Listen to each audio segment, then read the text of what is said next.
কখনো এরকম অনুষ্ঠানের দাওয়াতও পাইনি অতীতে, আজকে এই প্রথম জীবনে। আপনাদের মধ্যে থেকে একজনকে মক্কা শরীফ নিয়ে মদিনা শরীফ নিয়ে উমরা করায় আনবো আমাদের খরচে।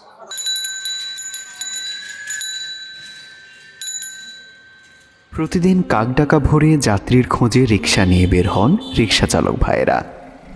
কিন্তু 5ই ডিসেম্বর শুক্রবার তারা কাজে যাবে না, কারণ 5ই ডিসেম্বর আসুন্না শীতাতপ নিয়ন্ত্রিত অডিটোরিয়ামের বিশেষ অতিথি তারা। আসুন্না ফাউন্ডেশন রিক্সা চালক ভাইদের জন্য আয়োজন করেছে জীবনমান উন্নয়নের এক বিশেষ কর্মশালা। সময়ের আগেই ঢাকা শহরের বিভিন্ন প্রান্ত থেকে তারা আসতে থাকেন ফাউন্ডেশনের আফতাবনগর অফিসে। সংখ্যায় তারা 500 জন। তাদের চোখে মুখে উচ্ছ্বাস আর আনন্দের অভিব্যক্তি, কারণ জীবনমান উন্নয়নের এমন চমৎকার আয়োজনে খুব কম সময়ে তাদের ডাক পড়ে। অথচ এই শহরের চাকা সচল রাখতে তাদের অবদান সবচেয়ে বেশি।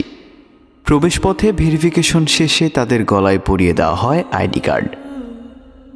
এরপর সকালের নাস্তা গরু খিচুড়ি। কর্মশালার প্রধান প্রশিক্ষক আসুন্না ফাউন্ডেশনের চেয়ারম্যান শায়েখ আহমদুল্লাহ। তিনি উত্তম আচরণ ও পারিবারিক দায়িত্ব সম্পর্কে বিশেষ প্রশিক্ষণ প্রদান করেন। স্ত্রীকে কখনো তুই তুকারি করবো, এত কষ্ট করে রান্নার পরে যদি বলেন কি রান্না করছো, এটা কি খাওয়ার উপযুক্ত, বেচারি কষ্ট পায় কি পায় না। আপনি রিক্সা চালা আসেন, প্যাসেঞ্জার যদি বলে ভাই কি রিক্সা চালান আপনি, আপনার রিক্সা চলে শান্তি পেলেন, আপনার কাছে ভালো লাগবে? খাঁটি অন্তরে তওবা করবেন, কখনো স্ত্রীর গায়ে হাত তুলবেন না।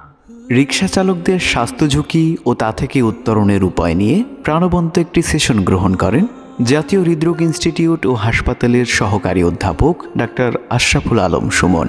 রিক্সা চালাতে কিন্তু অনেক দম লাগে কিনা? তাহলে এই দম যদি আপনি বাড়াইতে চান, সিগারেট খাওয়া বন্ধ করতে হবে। ক্যান্সারের ঝুঁকি কমাইতে হইলে সিগারেট খাওয়া বন্ধ করতে হবে।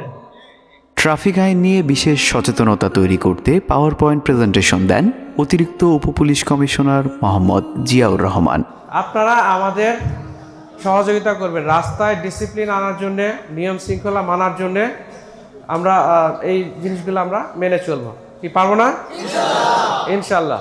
রাস্তার নিরাপত্তা বিষয়ে সচেতনতা তৈরি করতে বক্তব্য রাখেন বাড্ডা থানার অফিসার ইনচার্জ হাবিবুর রহমান। মুমিনের পরিচয় ও ইসলামের শ্রমের মর্যাদার ওপর বিশেষ বক্তব্য রাখেন জনপ্রিয় আলোচক আব্দুল হাই মোহাম্মদ সাইফুল্লাহ। আল্লাহ দেখবে তুমি হয়তো রিকশাওয়ালা হতে পারো, কিন্তু তুমি আল্লাহকে ভয় করে চলছো, আল্লাহকে ভালোবাসছো, ইসলাম পছন্দ করে চলছো।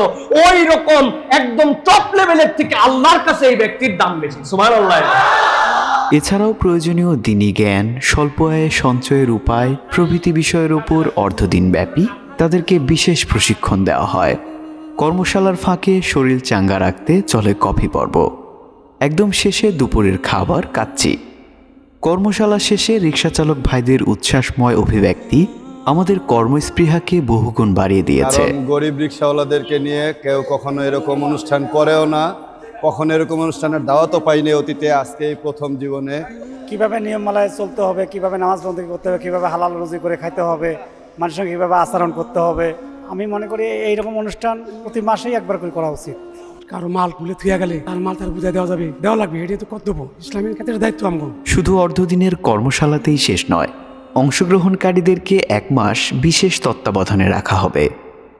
প্রশিক্ষণের বিষয়ের ওপর যারা ভালো ফলাফল করতে পারবেন তাদের ভেতর থেকে সেরা একজনকে উমরা এবং অন্যান্যদেরকে বিশেষ উপহার দেওয়া হবে। যারা 5 ওয়াক্ত নামাজ ঠিক মতো পড়বে, যারা রিক্সা চালাতে গিয়ে মুস্কি হাসবে, মানুষকে সালাম দিবে, এই কাজগুলো যারা করবে, এবং যারা অন্যদেরকে লিড দিয়ে অন্যদেরকে নিয়ে কাজগুলো করবে, আগায় আসবে, এই মানুষগুলোর মধ্যে থেকে বাছাই করে একজন একজন করে আপনাদের মধ্যে থেকে একজনকে মক্কা শরীফ নিয়ে মদিনা শরীফ নিয়ে উমরা করায় আনবো আমাদের খরচে। পেশাভিত্তিক কর্মশালা যাত্রা রিক্সা চালক ভাইদের মাধ্যমে শুরু হলো।